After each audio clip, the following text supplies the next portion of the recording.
वो छुट जाएंगे। लेकिन जो दूध तू हर सुबह पीता है उसमें 1 लीटर में 4 लाख तक मवाद की कोशिकाएं, खून के कण और एंटीबायोटिक्स होते हैं माइनस, और ये तो ऑफिशियली अलाउड है। अमेरिका और यूरोप में इसे सोमैटिक सेल्स बोलते हैं, पर असलियत में ये गायों के सूजे थनों का मवाद है जिनसे उनकी जान निचोड़कर दूध निकाला जाता है। आजकल की दूध देने वाली गाय सिर्फ एक बायोलॉजिकल मशीन है जिसे नींबू की तरह निचोड़ा जाता है। रोज के 5-6 लीटर की बजाय वो 30-40 लीटर दूध उगलती है। थन लगातार सूजे रहते हैं, फटते हैं, उनमें से खून निकलता है और ये सब सीधा तेरे गिलास में जाता है, क्योंकि इस घटिया चीज को पूरी तरह फिल्टर करना नामुमकिन है भोसड़ी के। पाश्चराइजेशन से सिर्फ बैक्टीरिया मरते हैं, लेकिन मरी हुई मवाद की कोशिकाएं, खून के कण और एंटीबायोटिक्स दूध में हमेशा के लिए रह जाते हैं साले। FDA के नियम कहते हैं कि 1 मिलीलीटर में 7.5 लाख सोमैटिक सेल्स तक चल जाते हैं, मतलब 1 लीटर दूध में करीब 1 चम्मच मवाद जो तू अपनी कॉफी में डालता है, और इसे एकदम नॉर्मल प्रोडक्ट मानते हैं क्योंकि इंडस्ट्रियल फार्मिंग ऐसे ही चलती है। माइनस उन्हें बस ज्यादा दूध चाहिए गाय की सेहत से किसी को घंटा फर्क नहीं पड़ता चूती है। भाई यह सच में गंभीर बात है। माइनस तेरे दूध में एंटीबायोटिक्स भरे हुए हैं जो तेरे शरीर के बैक्टीरिया को दवाओं के खिलाफ मजबूत बना रहे हैं। फार्मों पर गायों को लगातार एंटीबायोटिक्स दिए जाते हैं क्योंकि भीड़ भाड़ और स्ट्रेस में वो बार बार मास्टाइटिस से बीमार हो जाती हैं। मास्टाइटिस यानी थन की सूजन माइनस ये दूध को सड़ा दूध में बदल देता है और एंटीबायोटिक्स के बिना गाय कोई सही दूध दे ही नहीं सकती। फार्मर को इलाज के बाद क्वारंटाइन रखना चाहिए, लेकिन ज्यादातर इसे भूल जाते हैं क्योंकि हर दिन बिना दुहाई के पैसे खो जाते हैं। नतीजे में तेरे दूध में टेट्रासाइक्लिन, पेनिसिलिन और दूसरी एंटीबायोटिक्स हैं जो तेरे शरीर में प्रवेश करती हैं जब तू दूध पीता है या दही खाता है। नियमित रूप से ये छोटी मात्रा में एंटीबायोटिक्स खाने से तेरी आंत के बैक्टीरिया दवाओं के लिए प्रतिरोधी हो जाते हैं। जब तुम्हें सच में इलाज की जरूरत पड़े तो एंटीबायोटिक्स काम नहीं करेंगी। माइनस यही सबसे बड़ी समस्या है।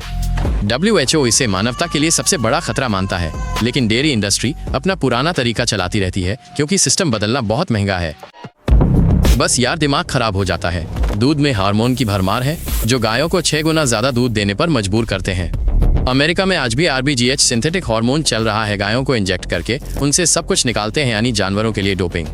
ये हार्मोन दूध का उत्पादन 10 से 15% बढ़ाता है, लेकिन IGF-1 का स्तर भी बढ़ता है जो ब्रेस्ट और प्रोस्टेट कैंसर से जुड़ा है।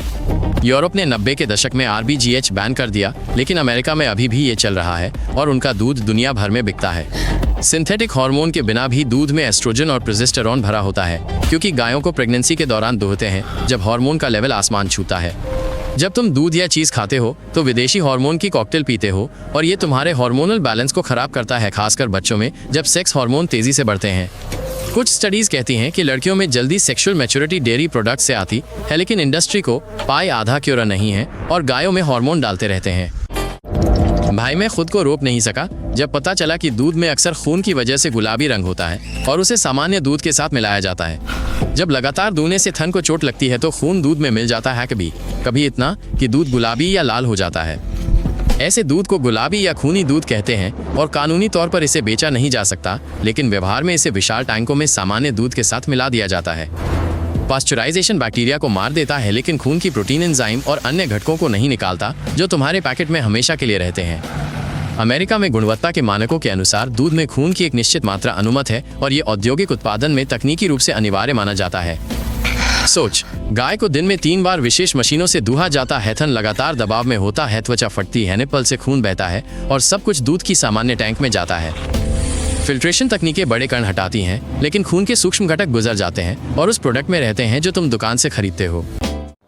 ये सब कुछ बेवकूफ़ी भरा है भाई, लेकिन दूध का इंडस्ट्री सब कुछ छुपाता है शानदार विज्ञापनों के पीछे, जहां गायें हरी घास में खेलती हैं। असली आधुनिक डेयरी फार्म विशाल शेड होते हैं जहां हजारों गायें हो कभी घास नहीं देखी सारी जिंदगी कंक्रीट फर्श पर खड़ी रहती हैं। इनको GM कॉर्न खिलाते हैं घास की जगह, क्योंकि सस्ता है, पर गाय की पेट इस अनाज को पचा ही नहीं सकता बिल्कुल। इस खराब खाने से गायें बीमार पड़ती हैं, एसिडोसिस, सूजन, अल्सर होता है और उनको लगातार एंटीबायोटिक्स और दर्द की दवा देनी पड़ती है ताकि वो किसी तरह काम कर सकें। एक औसत दुधारू गाय सिर्फ 4-5 साल जीती है प्राकृतिक 20 साल की जगह, क्योंकि उसका शरीर लोड और बीमारियों से पूरा जल जाता है। जब गाय पर्याप्त दूध नहीं देती तो उसे कसाई की दुकान भेज दिया जाता है, फिर सस्ता कीमा बनता है बर्गर के लिए और जानवरों का खाना। अगर इससे तुम परेशान हो तो प्लांट मिल्क ले लो या असली किसान का दूध ढूंढ लो, जहां गायें खुली जगह पर हों, पर वहां भी गारंटी नहीं है। डेयरी इंडस्ट्री एक बहुत बड़ा बिजनेस है, अरबों की लॉबिंग के साथ, जो सभी नियम सख्त करने की कोशिश को रोक देती है।